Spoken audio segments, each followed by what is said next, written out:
So, you own a guitar. You have decided that you don't like the finish on the guitar and you want to refinish that guitar in a colour of your choosing. Welcome to the club. There's fucking millions of us wanting to do this. Here's a little bit of truth. I hope you like sanding. And sanding. And sanding. And more fucking sanding. Because what you're going to be doing is a lot of sanding, right? And I'm not joking. I've done quite a few now, and refinishing a guitar, from taking it down in the wood and building it back up, is an absolute nightmare. And I'm not saying don't do it, because it's a bloody enjoyable process if you like sanding.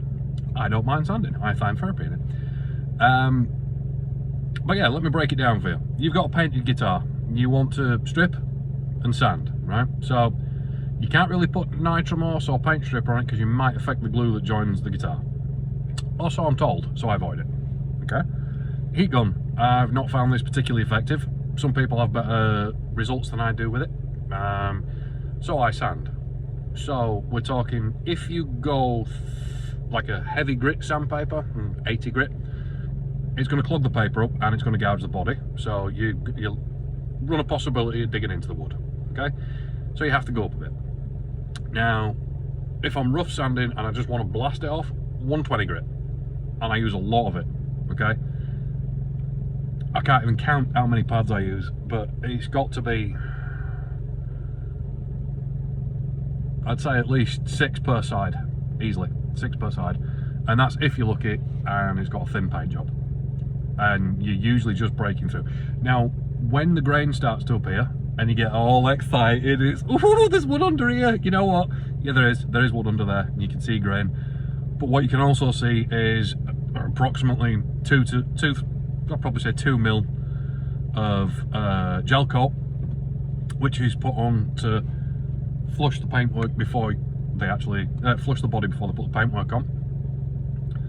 That's a pain in the ass. So when you think you've got to the grain, sand a little more. And a little more, and a little more. Yeah, that's the game. But here's the best bit. Once you've got down to the bare grain, and you've done the pattern you want to do, and you've prepped it for all the surface stuff, right? There's more sanding in between that. So if you want to paint the guitar, it's sand prime. Sand prime, sand prime, sand prime. Then sand paint, sand paint, sand paint, sand paint. If there's no details and you're going on a solid colour, then there's sand like a sand, like a sand, like a sand, like a sand, and then buff. So it's great fun, it really is. But if you've got a lot of time in your hands, it's fantastic and it's absolutely amazing.